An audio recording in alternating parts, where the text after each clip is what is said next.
Au nom du Père, et du Fils, et du Saint-Esprit. Mon Seigneur et mon Dieu, je crois de tout mon cœur que tu es ici, que tu me vois, que tu m'entends. Je t'adore à genoux devant toi. Je te demande le pardon de mes péchés et ton aide pour faire de mon mieux ce moment de prière. Marie, ma Mère Immaculée, Saint Joseph et mon ange gardien, intercédez pour moi. Peut-être que tu es trop jeune, peut-être que tu étais déjà né.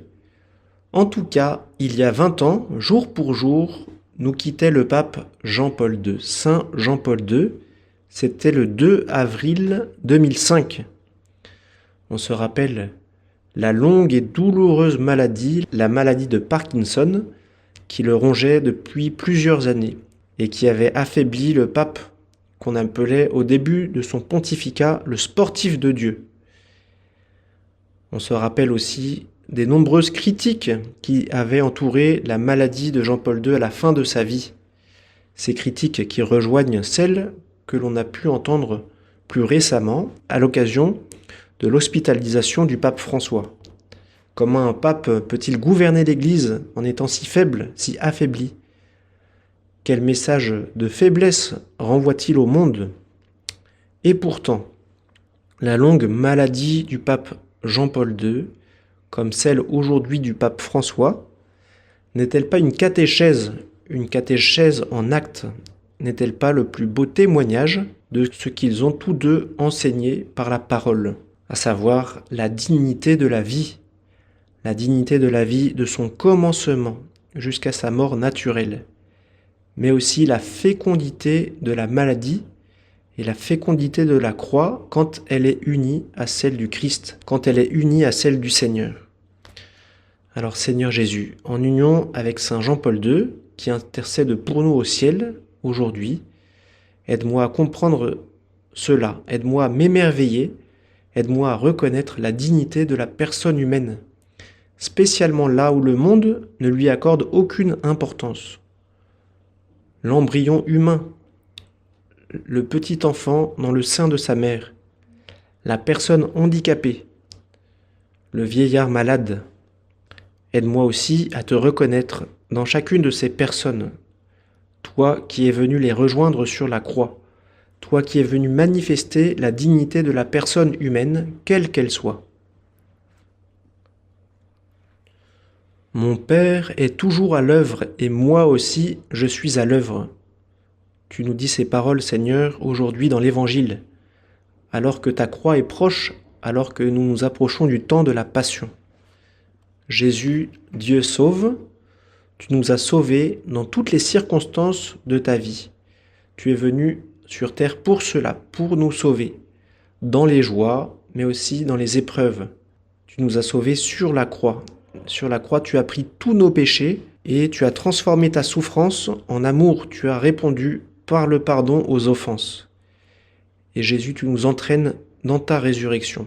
Tu nous montres que toutes les circonstances de la vie peuvent être associées à ton salut, peuvent être associées à ta rédemption, si nous les unissons à ta croix, si nous les accomplissons par amour.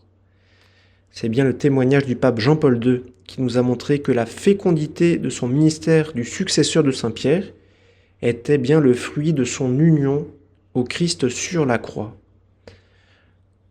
Jean-Paul II, comme le pape actuel, comme le pape François, nous apprennent à toi et à moi qu'il nous faut sortir d'une logique purement fonctionnaliste de la vie. La valeur d'une vie, la fécondité d'une vie ne se mesure pas à la somme de ce qu'elle a produit, au diplôme qu'elle a reçu, mais elle se mesure au poids d'amour qu'elle a accompli et à son union à Dieu, à son union au Christ.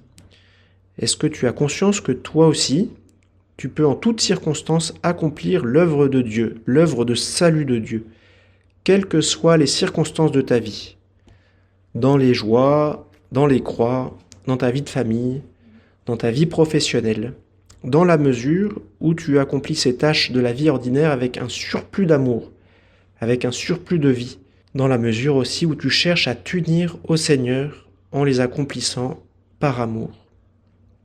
On raconte cette belle histoire de la vie de Saint Louis de Gonzague. Que ferais-tu si tu apprenais que tu allais mourir dans l'heure? Que ferais-tu si tu apprenais que tu allais mourir dans l'heure? Telle est la question piège qu'on posa au jeune saint pendant un temps de récréation. Alors, on aurait pu imaginer les réponses d'un jeune homme édifiant, voilà, aller saluer mes parents, aller embrasser ma mère, ou me confesser, ou m'agenouiller à la chapelle devant le Saint-Sacrement. Et pourtant, le jeune Louis répondit « Je continuerai à jouer. Je continuerai à jouer comme je le fais maintenant. » Plutôt que de se projeter dans le futur, ou plutôt que de regretter le passé, Saint Louis de Gonzague avait conscience d'accomplir la volonté de Dieu en toutes circonstances, d'accomplir l'œuvre de Dieu en jouant, si c'était pour lui le moment de jouer. Il avait conscience que chaque instant de la vie ordinaire pouvait le rapprocher de Dieu s'il accomplissait ce que le Seigneur attendait de lui. Saint José Maria nous dit ce même conseil dans son livre Chemin. Veux-tu être vraiment saint? Remplis le plus petit devoir de chaque instant. Fais ce que tu dois et sois à ce que tu fais.